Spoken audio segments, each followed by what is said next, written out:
ಯಾರ ಪರವೂ ಅಲ್ಲ, ಯಾರ ವಿರುದ್ಧವೂ ಅಲ್ಲ. ಸಾಯಂಕಾಲ ಎಕ್ಸ್‌ಪ್ರೆಸ್, ಇದು ಜನಪರ.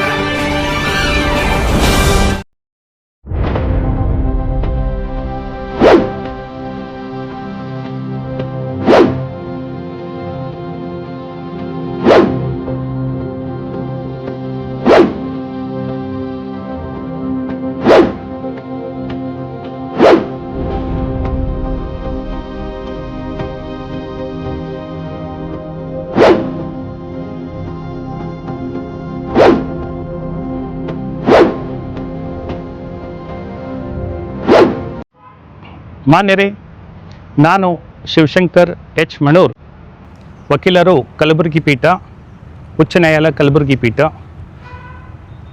ನನ್ನ ಕಕ್ಷಿದಾರರಾದಂತಹ ಮೊಹಮ್ಮದ್ ಯೂಸುಫ್ ನೇವಾರ್ ಅವರು ಕಳೆದ ವಾರ ಒಂದು ರಿಟ್ ಅರ್ಜಿಯನ್ನು ಸಲ್ಲಿಸಿದ್ದಾರೆ. ಇದರಲ್ಲಿರ್ತಕ್ಕಂಥ ವಿಷಯವೇನೆಂದರೆ, ನಮ್ಮ ವಿಜಯಪುರದ ಮಹಾನಗರ ಪಾಲಿಕೆಯ 35 ಸದಸ್ಯರನ್ನು ಮಾನ್ಯ RC ಅವರು ಡಿಸ್ಕ್ವಾಲಿಫೈಡ್ ಆದೇಶವನ್ನು ಹೊರಡಿಸಿರುತ್ತಾರೆ. ದಿನಾಂಕ 24/3/2025 ಡಿಸ್ಕ್ವಾಲಿಫಿಕೇಷನ್ ಆದೇಶವನ್ನು ಚಾಲೆಂಜ್ ಮಾಡಿ 35 ಸದಸ್ಯರು ಕೂಡ ಹೈಕೋರ್ಟ್ನಲ್ಲಿ ರಿಟ್ ಅರ್ಜಿಗಳನ್ನು ಸಲ್ಲಿಸಿದ್ದಾರೆ. ಸುಮಾರು 6 ರಿಟ್ ಅರ್ಜಿಗಳಲ್ಲಿ 35 ಸದಸ್ಯರು ಕೂಡ ಆ ಆದೇಶವನ್ನು ಚಾಲೆಂಜ್ ಮಾಡಿದ್ದಾರೆ. ಅದರಲ್ಲಿ ಅವರು ತಮ್ಮ ಮಧ್ಯಂತರ ಒಂದು ರಿಲೀಫನ್ನು ಪಡೆಯೋದಕ್ಕಾಗಿ ಅರ್ಜಿಯನ್ನು ಕೂಡ ಕೇಳಿದರು. ಮಾನ್ಯ ಗೌರವಾನ್ವಿತ ಏಕಸದಸ್ಯ ಪೀಠವು ಮಧ್ಯಂತರ ಆದೇಶವನ್ನು ಕೊಡಲು ನಿರಾಕರಿಸಿರುತ್ತದೆ ಮತ್ತು RC ಅವರ ಮಾಡಿದಂಥ ಆದೇಶವು ಸ್ಪಷ್ಟವಾಗಿರುತ್ತದೆ ಮತ್ತು ಯಾವುದೇ ನ್ಯೂನತೆಗಳಿಂದ ಕೂಡಿಲ್ಲ ಅನ್ನುವಂಥ ಒಂದು ವಿಚಾರವನ್ನು ಹೇಳಿದ್ದಾರೆ. ಆ ನಿಮಿತ್ತವಾಗಿ ಮಧ್ಯಂತರ ಆದೇಶ ನಮಗೆ ಸಿಕ್ಕಿಲ್ಲ ಅಂಥೇಳಿ 35 ಸದಸ್ಯರು ಕೂಡ ಅದರಲ್ಲಿ ರಿಟ್ ಅಪೀಲನ್ನು ಸಲ್ಲಿಸಿದ್ದಾರೆ. ರಿಟ್ ಅಪೀಲ್ನಲ್ಲಿ ಕೇವಲ ಮುಂದಿನ ಆದೇಶದವರೆಗೆ ಮಾತ್ರ, ಮುಂದಿನ ದಿನಾಂಕದವರೆಗೆ ಮಾತ್ರ ಮಧ್ಯಂತರ ಆದೇಶವನ್ನು ಕೊಟ್ಟಿರುತ್ತಾರೆ. ಅವರಿಗೆ ತಮ್ಮ ಕಾರ್ಪೊರೇಟರ್ ಆಗಿ ಮುಂದಿನ ದಿನಾಂಕದವರೆಗೆ ಮಾತ್ರ ಅಂತ ಹೇಳಿದ್ದಾರೆ. ಅದೇ ಒಂದು ರಿಟ್ ಅರ್ಜಿಯನ್ನು ತಾವು ಇತ್ಯರ್ಥ ಮಾಡಿಕೊಳ್ಳಬೇಕು ಅಂತ ಕೂಡ ರಿಟ್ ಅಪೀಲ್ನಲ್ಲಿ ಹೇಳಿದ್ದಾರೆ.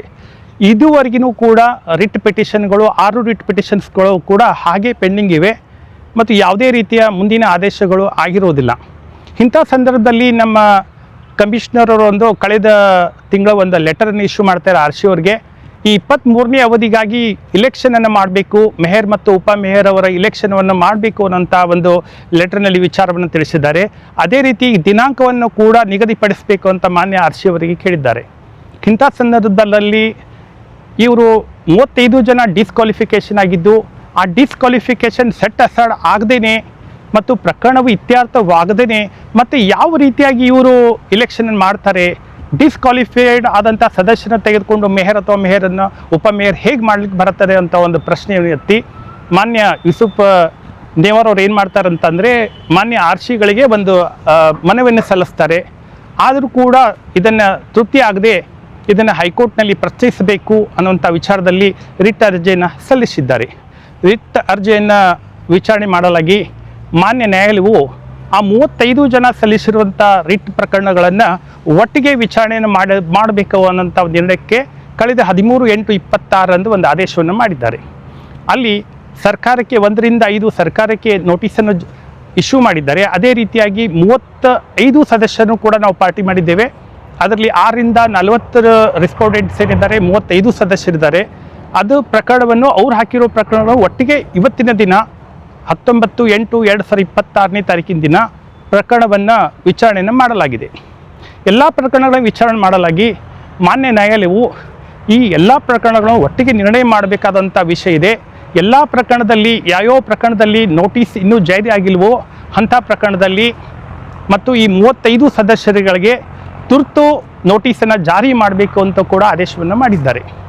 ಮತ್ತು ಏನಾದರೂ ಮಧ್ಯಂತರ ಆದೇಶ ಏನಾದರೂ ಇದ್ದರೆ ಸ್ಟೇ ಅದು ಟಿಲ್ ನೆಕ್ಸ್ಟ್ ಡೇಟ್ ಆಫ್ ಹಿಯರಿಂಗ್ವರೆಗೆ ಇರ್ತಕ್ಕಂಥದ್ದು ಮತ್ತು ಮುಂದಿನ ದಿನಾಂಕ 16/9/2020 ನಿಗದಿಯನ್ನು ಪಡಿಸಲಾಗಿದೆ.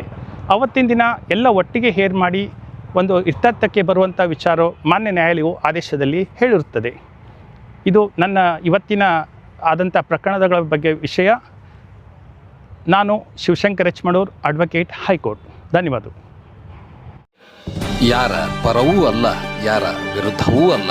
ಸಾಯಂಕಾಲ ಎಕ್ಸ್‌ಪ್ರೆಸ್, ಇದು ಜನಪರ.